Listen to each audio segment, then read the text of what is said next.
What you have in malignant narcissism are people who, with this underlying, although not fully conscious, sense of their own inadequacy, inferiority, emptiness, their response is an aggressive one. They envy anybody who has anything that looks valuable.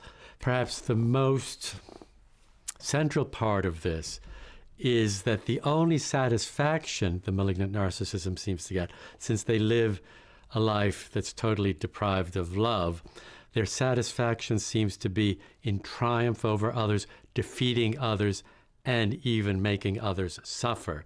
So there's a sadistic quality to this.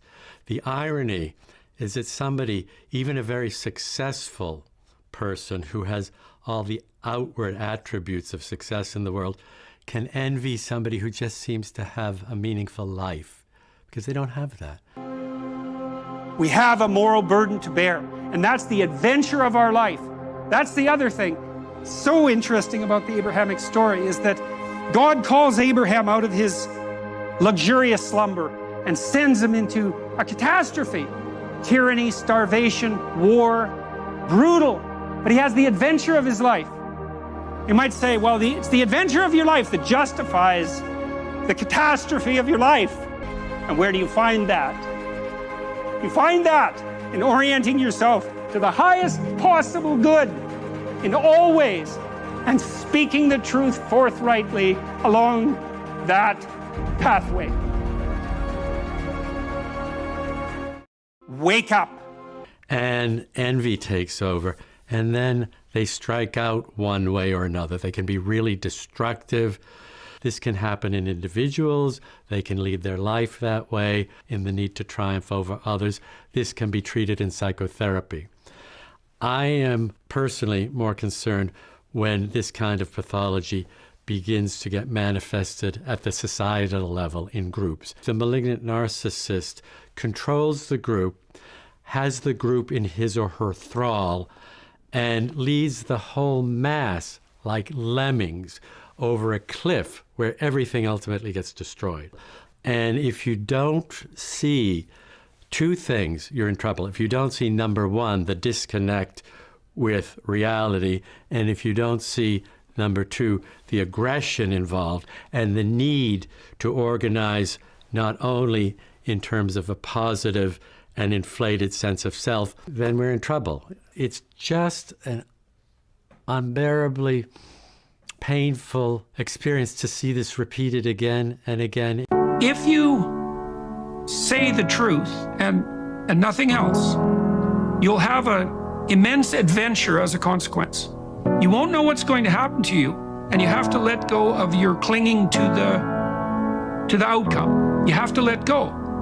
But the truth will reveal the world the way it's intended to be revealed, and the consequence for you will be that you'll have the adventure of your life.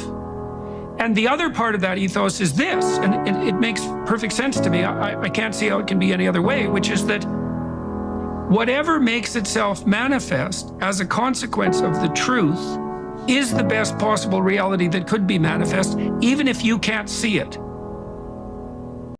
See, one of the most terrifying things a narcissist can encounter isn't resistance, confrontation, or even rejection. It's being seen. Not in the superficial sense of attention or admiration, which they often seek obsessively, but in the profound and almost sacred sense of being known. And this is where you entered the picture, not with aggression or force, but with an unusual clarity, a kind of emotional intuition that cuts through the fog they live in. You didn't need proof or logic or confession to sense something was deeply off. You simply felt it. Now, that's not magic, though it feels like it to those who are spiritually disconnected. It's the product of someone who has walked through pain without being devoured by it. Emotional intuition is not a shortcut. It's the outcome of hard-earned wisdom. It emerges in those who've known betrayal, endured confusion, and clawed their way out of darkness without abandoning compassion. In psychological terms, it's a form of adaptive pattern recognition. In philosophical terms, it's conscience. In the language of the soul, it's discernment. I believe all narcissists are infected with very negative demonic spirits or entities. And that is why they're all able to act exactly the same way. One of the things you will notice if you think back is that all narcissists tend to make you feel very uneasy. And if you're really paying attention, it's something going on in their eyes. They say that the eyes are the window to the soul, and that is certainly true with a narcissist. I don't care if their eyes are very beady looking. There is something about their eyes that make you feel very uneasy. So pay attention to that. It's going to give you all the information you ever needed to know. The narcissists never accounted for that because they don't understand it. Their entire internal world is shaped by masks. The mask of charm, of superiority, of false humility. They construct identities to manipulate perception, and to them, every interaction is a game, a manipulation, a move on a chessboard where the goal is control. So when someone comes along who doesn't play the game, who sees the whole board, they panic, not overtly, not at first, but deep inside, something fractures because the mirror you've held up to them doesn't reflect back the powerful image they've worked so hard to create. It reflects back the truth. That's what made you dangerous. You asked questions they couldn't answer without unraveling. You sensed emotional shifts they couldn't mask. You noticed when words and actions didn't align. And maybe, most painfully for them, you called them out, not in cruelty, but in quiet, piercing honesty.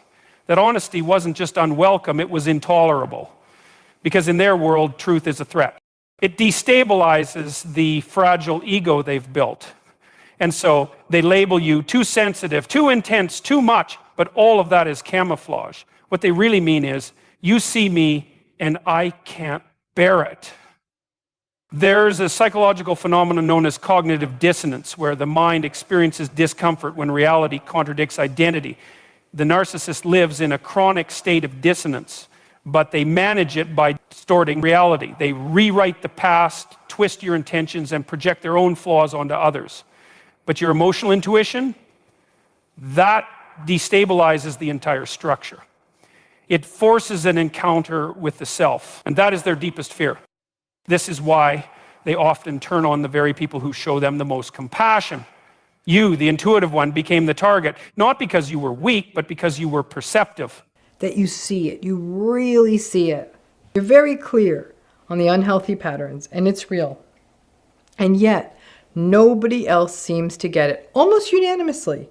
The people around you either don't see a problem with this person or with these people, or may even think that these narcissistic people in your life, they're just great.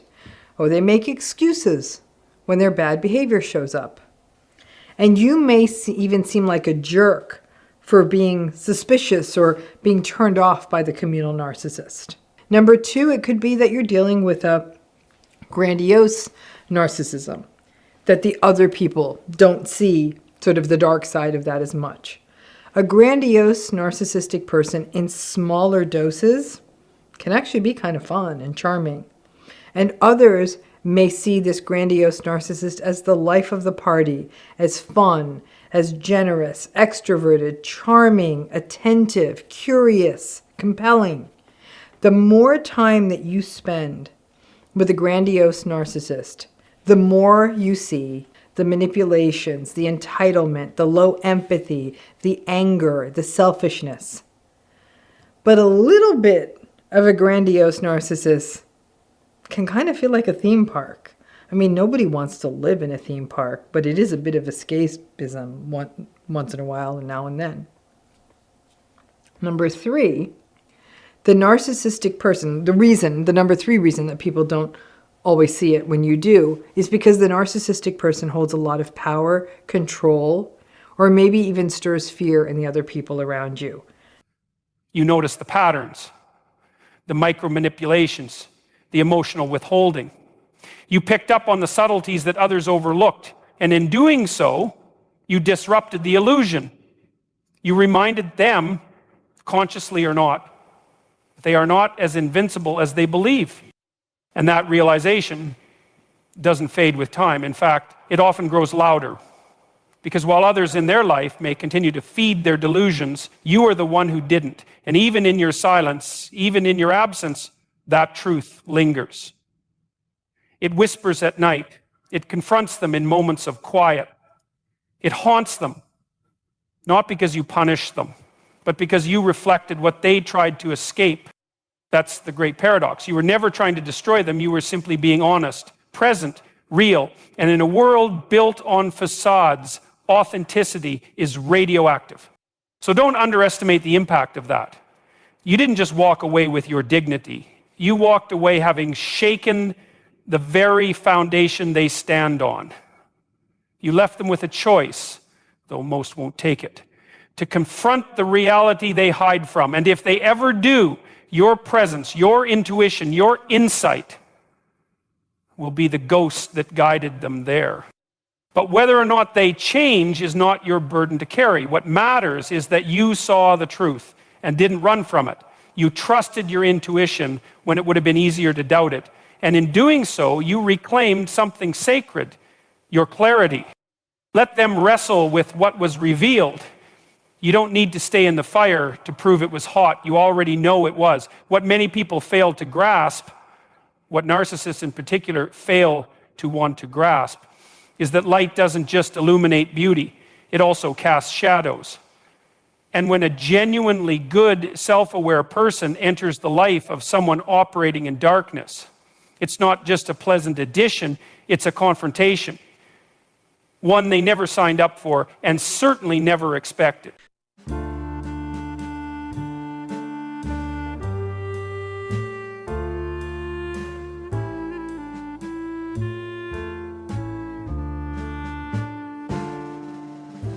There is a particular pain in discovering that someone who walked beside you never truly stood with you.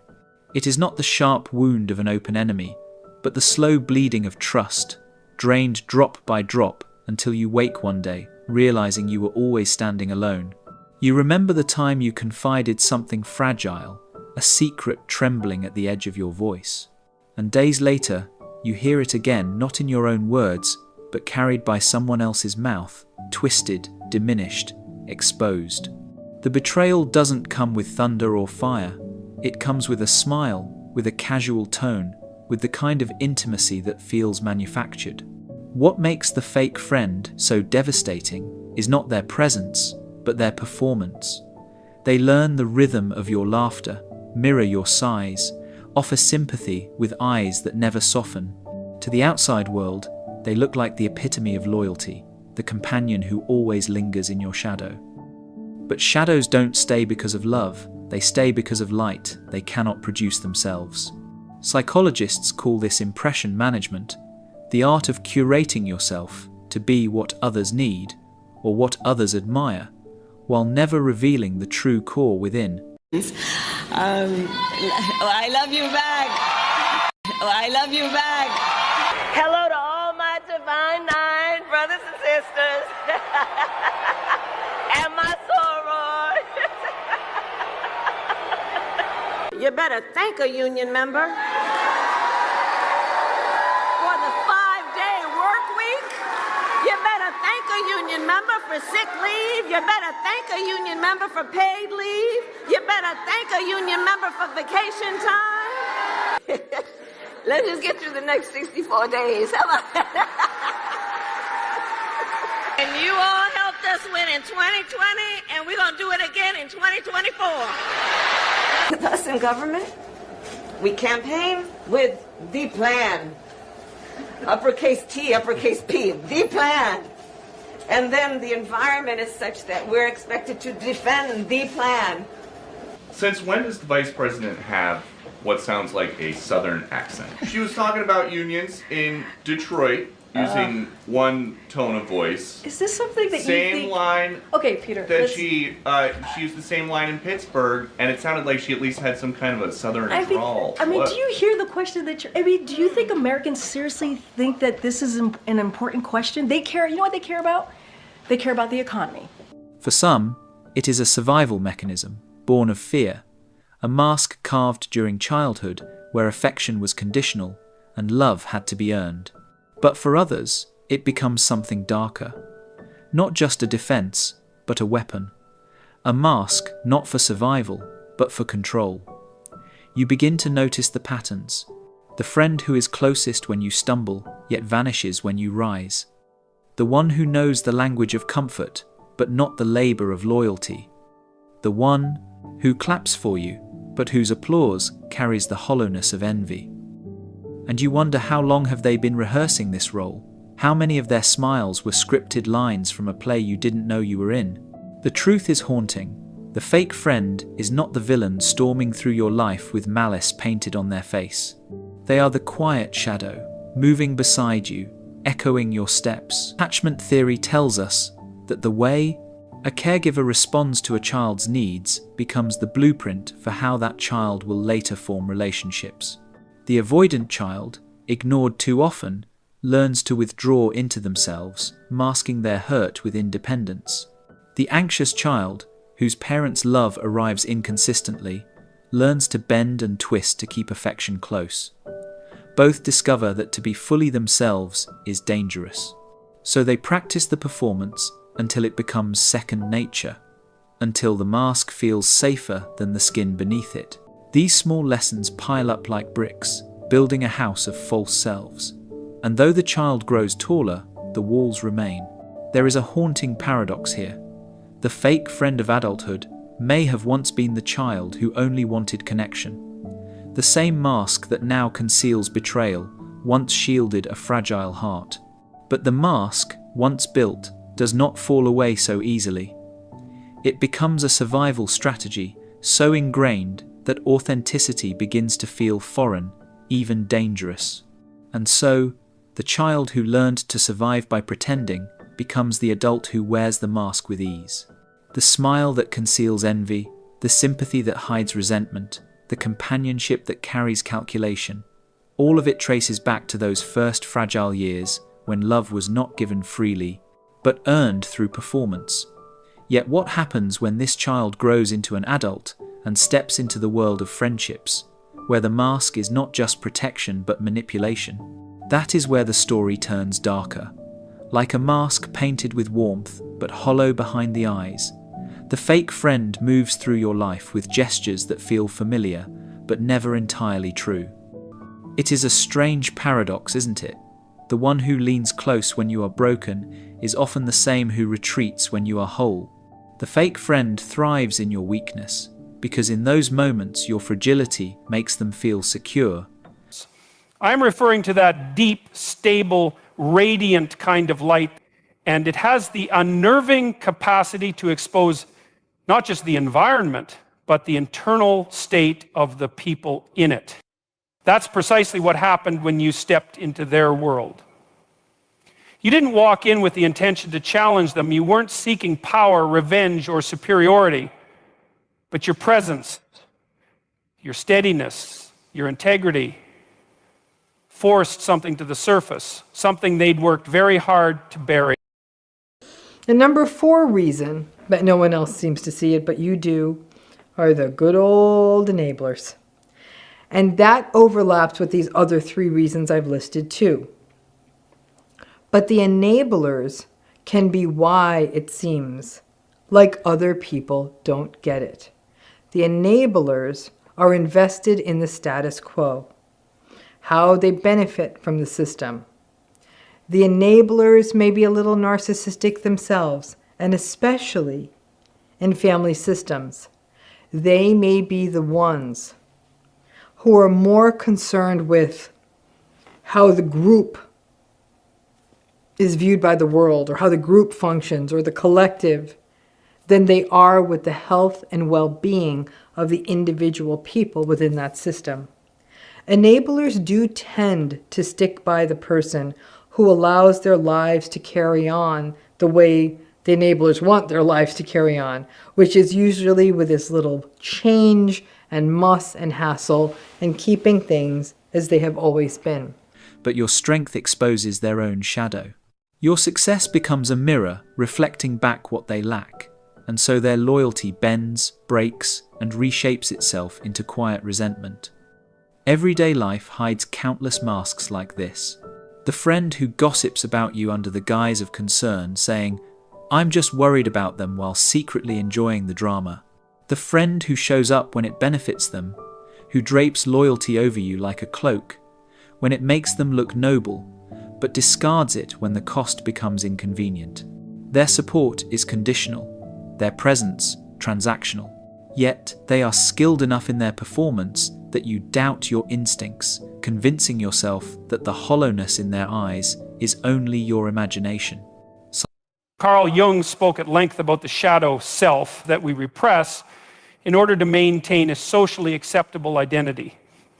Most people carry some awareness of their shadow, at least enough to engage in self-reflection or change. But for the narcissist, the shadow isn't just repressed, it's disowned entirely. They've built a psychological fortress around it, and any attempt to access or reveal it is treated as a threat. The mistake that most people make, and this includes not only the general public, but people like law enforcement officers who are trying to interrogate somebody, is the belief, the feeling that everybody else thinks and feels the way we do.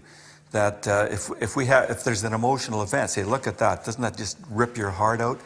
And you expect everybody to get the same reaction. But the psychopath is looking at it, and for him, it's a non-emotional event. When a psychopath is expressing an emotion, is it the Stanislavski method of acting? Is he actually feeling it, and he's able to project what's inside outside? And the answer is probably not. They're using facial expressions and hand movements, body language that seems appropriate to an underlying emotional state, but is fake. I consulted on a movie with Nicole Kidman called Malice. And she wanted me to go down to Hollywood to help her portray what appeared to be a sweet, loving woman, but who's really a psychopath. So anyway, she said, look, you've got to give me a scene. And I thought about it, and I don't know where it came from, but this is the scene I gave her. You've left your apartment, and you're walking down the street, and there's an accident. And then you look at the child who was on the floor or on the ground, hit by the car, bleeding, probably dying. But kneeling beside the child is his mother. And she's emoting, she's going through every possible emotion that would be appropriate for that particular scene. And instead of watching the child and being horrified by the whole thing, you're kind of impassive, clinical, you watch the mother. And then you look at the child, back at the mother. And then you just walk away, unconcerned, walk back to your apartment, walk into the bathroom, stand in front of the mirror, and mimic the mother's expressions. That's it.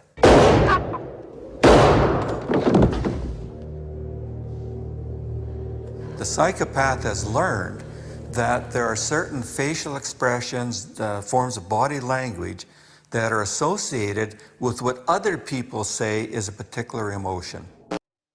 And you, without even realizing it at first, were that threat.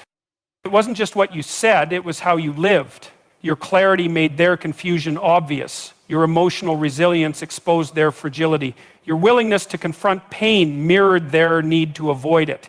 In that comparison, they saw themselves, perhaps not consciously, but viscerally. And it's this subconscious collision that begins the unraveling. Understand that the narcissist survives through distortion. Their identity depends on lies. Most of all, the lie they tell themselves. They convince themselves they're superior, virtuous, in control. But when you come in with no interest in playing the game, when you speak plainly, hold boundaries, and reflect back what's real, they panic. Because reality doesn't care about the narrative. Truth has a structure of its own. That's why they begin to sabotage. They test you, push you, twist your words, gaslight you. Not because you've wronged them, but because you've stirred their shadow. And rather than confront that discomfort, they project it onto you. They label you the manipulative one, the unstable one, the problem. A number 5 reason why other people often don't see this is people don't get this. But again, it can feel very lonely when you're the only one who sees it. It's classic psychological defense. Better to rewrite the story than revise the self. But here's where things become spiritual as well as psychological, because your light didn't just reveal their hidden self, it gave them a moment of choice. A door, however narrow, opened, a chance to grow, to change, to face what they've buried, and most won't take it. They'll slam that door shut, destroy the mirror, and retreat further into delusion. Because growth requires humility, and humility demands the death of the false self. The narcissist isn't ready to die in that way. Not yet. But they'll remember the way you didn't flinch when they lied. They'll remember the stillness in your eyes when they tried to provoke chaos. This isn't something they can escape. It lingers because it wasn't about drama, it was about reflection. You mirrored not who they wanted to be, but who they were. And while they may rage or smear or discard, the encounter with your light marked them in a way they can't erase. That internal conflict, that tension between who they pretend to be and who they actually are, has now been exposed. And it doesn't go quietly. So don't ever underestimate the value of your light. It wasn't wasted. It wasn't ineffective. It was deeply confrontational because it was honest. You didn't have to destroy them, you simply revealed them. And what they choose to do with that revelation is no longer your responsibility.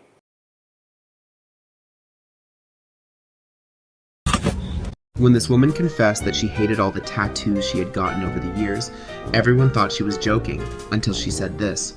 I hate my tattoos, and let me tell you why. So I've never, ever seen anyone talk about this openly on the internet. I started getting them at 18, and since I was maybe 10 years old, I was going through some identity crisis, wanting to be loved, wanting to be accepted, and for me, that was my way to do that. And I'm not the same person I was 20 years ago. Whenever somebody asks me about a tattoo, should I get a hand tattoo?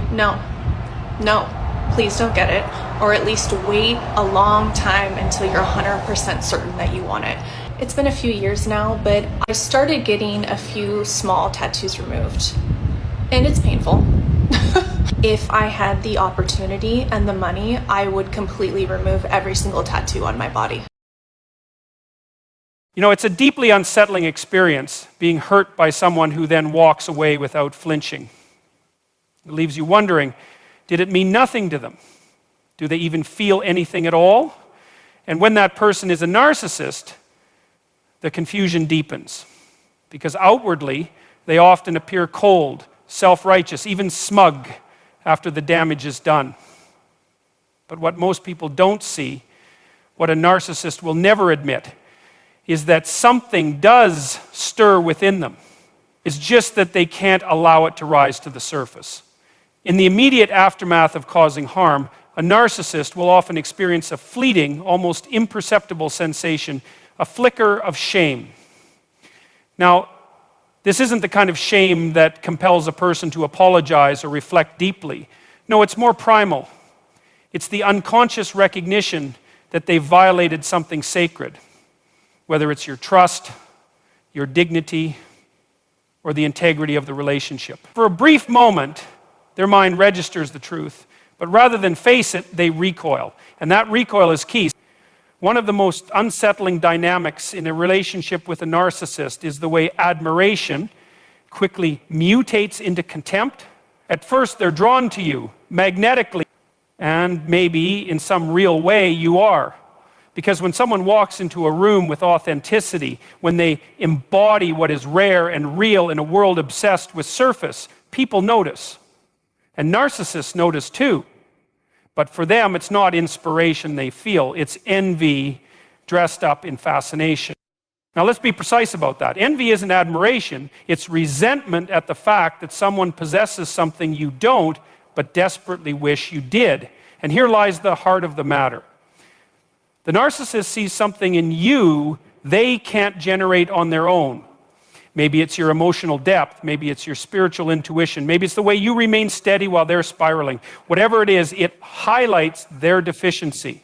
And instead of aspiring to rise to that standard, they do something else. They try to bring you down to theirs. This is where the diminishment begins. Slowly at first, almost imperceptibly. They question your motives when you act kindly. They laugh at your dreams in ways that seem like just joking. They plant subtle doubts about your worth, your talents, even your memories. It's not overt violence. It's psychological erosion, like acid dripping onto stone. Why? Because your presence disorients them. You possess a light, a strength that exposes the falsity of their projected self. They envy your groundedness, but they can't sustain it themselves. So they attempt to control what they can, the narrative around you. They convince themselves, and often try to convince others, that you are not who you appear to be, that your gifts are illusions, your intentions manipulative, your strength actually a threat. This defense mechanism has a long history in human psychology. It's the archetypal scapegoat. The truly virtuous, those who reflect uncomfortable truths back to the collective, are often targeted by the very people who need them most. That's not just myth, that's human nature, corrupted by ego, fear, and pride. Now, this is crucial to understand. The narcissist isn't attacking you from a position of power. They're attacking from a position of lack, and they won't admit it, because to do so would shatter the image they've built around themselves. They can't say, I feel inadequate in your presence. They can't say, your strength highlights my weakness. So instead, they try to steal your sense of self before you even realize you're losing it. But here's what they never anticipated. You were never sourcing your identity from their approval in the first place. That's the supernatural part. That's what terrifies them. You're not like them. You don't need to feed on others to know who you are. Your validation runs deeper. It's tied to something transcendent, something they can't touch, replicate, or manipulate. And the more they tried to chip away at that, the more it revealed their own fractures. They didn't diminish your light. They exposed their own darkness. That's the paradox. Their efforts to reduce you only ended up revealing how elevated you actually were. Because while they collapsed into resentment, you continued to stand. Eventually, they may discard you, or you may walk away, but the psychological imprint remains. Not just in you, but in them. Because deep down, they know they encountered something real, something unshakable, something sacred. And they didn't just reject it, they tried to destroy it. Not because it was wrong, but because it made them feel small. That's not a win, that's a wound. So don't misinterpret their devaluation of you as a reflection of your worth. It was and always will be a projection of their inner poverty. They could not steal what was divine in you. They could only reveal how absent it was in them. So when that fragile image is threatened, say, by the reality that they've just deeply hurt someone they claim to care about, it creates a kind of psychic dissonance. That shame, instead of being processed or explored, becomes unbearable. It's too destabilizing. So what do? They bury it. They suppress it. They project it. Anything but face it. But that shame doesn't disappear. It becomes the fuel for their defensiveness, their aggression, their stonewalling. Because deep down, if they were to stop and truly look at what they did, if they were to sit with the truth, they'd have to confront the gap between who they pretend to be and who they really are. And for a narcissist, that confrontation is terrifying. It threatens their very sense of identity. This is where it gets psychologically complex. In order to manage that inner conflict, the narcissist shifts the blame onto you. Suddenly, you're the one who's too sensitive, too needy, too emotional. You misunderstood or overreacted or forced their hand. It becomes a narrative they cling to, not because it's true, but because it spares them from the torment of admitting fault. It's not about reality, it's about preservation. Now think about the tragedy in that. Because underneath all that denial is a human being who did feel something, but instead of learning from it, growing, repenting, evolving, they ran and they covered it with arrogance. Teshuvah is not repentance. Teshuvah, the source of that word is tashuv. Tashuv means return. Return is not repent. Repent is like turning over a new leaf, becoming a new person. Tashuv means go back to the essence of who you always were. Tashuv, be yourself. Go back to yourself. We start off in life as a holy soul in the body. And then throughout the existence of our lives, we kind of schmutz up the soul a little bit. Go back to yourself, which teaches us that the essence of each and every single one of us is holiness. We're not born in sin. We're not sinful people. We're not bad people. We're people that got a little bit lost. Find your way back home. That's teshuvah.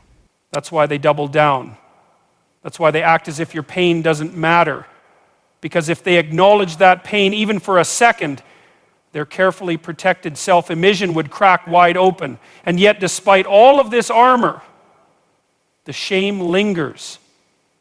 It stays lodged in the subconscious like a splinter. It shows up in their inability to maintain meaningful relationships. It rears its head in their mood swings, their sudden bursts of anger, their compulsion to control others. The very thing they won't acknowledge is what drives so much of their dysfunction. It's the unseen cost of their self-deception. What's also important to understand is that this shame isn't always rooted in a moral compass. Many narcissists aren't guided by ethics or empathy in the way emotionally healthy people are, but they are still social beings. They still know on some primitive level when they've crossed a line, especially when the person they've hurt reflects it back with clarity, with strength, or even just with silence. They feel that shift, that withdrawal of warmth, that change in tone. And while they may never verbalize it, that moment registers. I did something wrong here. That's the flicker. That's the glimpse. And that's what they bury. Now here's where this becomes a powerful insight for you. Not just as someone who may have been hurt by a narcissist, but as someone trying to make sense of the aftermath. Their lack of apology isn't proof that they didn't feel anything. It's proof that they couldn't allow themselves to feel it fully. Because doing so would mean facing everything they've been running from their whole life. It would mean seeing themselves clearly. And for a narcissist, that's the ultimate threat.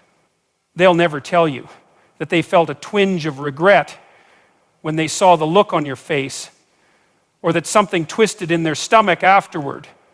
But that doesn't mean it wasn't there. It simply means it was buried beneath layers of ego, fear, and a lifelong habit of avoidance. This is not an invitation to excuse their behavior or to wait around hoping they'll one day confess. Most won't. Most can't.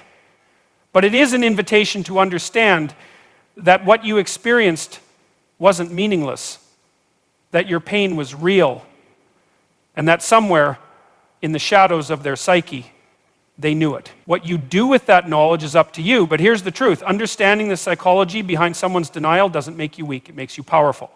It gives you the clarity to step back, not because you weren't worth the truth, but because you finally see how much they fear it. You gain the strength to stop internalizing their silence as evidence of your unworthiness and start seeing it as a reflection of their incapacity. And once you do that, you're free. You know, people often wonder if narcissists are so emotionally detached, so indifferent, then why do they react so strongly to being confronted? Why do they deflect, lie, manipulate, or even disappear the moment you bring up the harm they caused? That overreaction isn't random. It's rooted in something much deeper than pride. What narcissists fear most isn't your disappointment. It's not even your anger. What they fear, truly fear. And I'm not talking about exposure in the social sense, though that certainly threatens them. I'm talking about psychological exposure. The moment when someone sees through the persona, when someone speaks a truth that cuts too close to the core, that moment when they realize they're no longer fooling you. That's the crisis point for a narcissist, because it ruptures the very illusion they depend on to survive. You see, the narcissist identity is like a house of mirrors, crafted, distorted, and carefully maintained. They present a version of themselves that is superior, in control, untouchable. That mask isn't just for the outside world. It's something they desperately need to believe in themselves. Because underneath it is a self that is terrified, insecure, unformed. Often the narcissist never truly developed a stable sense of self-worth. So they substitute performance for authenticity. And when you challenge that performance, when you hold up a mirror and say, that hurt me, that wasn't right, you force them to confront the gap between their idealized self and their actual behavior. And they can't tolerate it. That's why even the simplest confrontation can feel to them like a full-scale assault. Not because you're being cruel or unfair, but because you're piercing the veil, you're dragging something into the light that they've spent years, sometimes their entire lives, trying to hide. So their defense mechanisms kick in immediately. Denial, projection, rage, stonewalling, sometimes even gaslighting. Not because they don't know what you're saying has truth in it, but because deep down they do. And the truth terrifies them. The narcissist mocks you, especially when you're trying to live with purpose, clarity, and depth. It's not because they see you as foolish, it's because they feel their own emptiness reflected in your presence, and they cannot bear to face it. This is what people often misunderstand. We assume mockery is about the target, but mockery reveals more about the one who uses it. The narcissist, in particular, will ridicule what they cannot possess, control, or understand. If you live with integrity, they'll call it self-righteousness.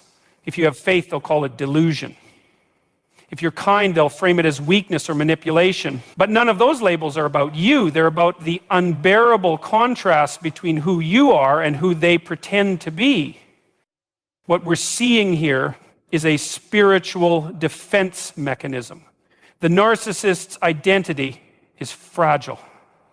It's a house of mirrors, all reflection, no substance. And when you show up grounded in something beyond ego, they panic. Not overtly, perhaps, but at a psychological level, they're scrambling to reassert their narrative of superiority. And if they can't do that through control or manipulation, they'll reach for mockery, because it's the fastest way to discredit you while protecting their fragile self-image. And that's what's happening when a narcissist mocks someone walking in purpose or carrying what you might call spiritual authority. They mock what unsettles them, what reminds them of what they lack, and above all, what they cannot bend to their will. This isn't just interpersonal, it's archetypal. The ancient world was filled with stories of sacred people being laughed at, ridiculed, even crucified.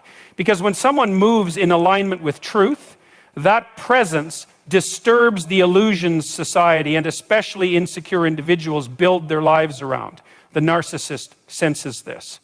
Not intellectually, but viscerally. Their mockery is a last-ditch effort to cut you down to a size they can tolerate. But what they don't realize is that mockery doesn't reduce truth. It only reveals the cowardice of the mocker.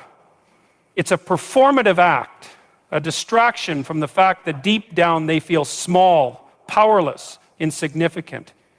And rather than confront that reality and do the hard work of transformation, they lash out in sarcasm and ridicule, hoping it will insulate them from their own internal void. People don't get this. Studying how narcissistic relationships affect people is my life. So for me, it's a whole I see dead people thing that's happening for me. But many people don't. It's not what most people study. There's not a day that goes by when I meet someone who does not get it. Now, I'd like to think that to greater or lesser degree, all of you watching this video, watching this channel, get it or want to get it or have been through it and are willing to see it for what it is. But there was a time when you didn't get it. There was a time when I didn't get it. Honestly, in fact, even when I was in graduate school and in my clinical rotations after graduate school, that was when I first started to get it. But the professors and a lot of the training doctors around me actually didn't want to engage the discussion. Despite all of their knowledge, back in the 1990s, people didn't really get this. And so when other people don't get it, they don't see it, they can't see it. But that takes us to another issue. People don't want to get this. It sucks to get this. It can feel like a loss of hope and a loss of innocence, and even in a sense that the world kind of sucks. Radical acceptance, it won't change, not everyone can change enough to make a difference. That doesn't feel very nice. The idea that some folks just couldn't be healthy parents or healthy spouses or healthy partners or healthy siblings or healthy friends. And forgiveness isn't really going to fix it. To really get this is an acknowledgement that even the safest corners of our worlds are a little more dangerous than we think. Who wants to get that? So what do? We have to recognize that the not seers are limited people. When someone shows you who they are, believe them.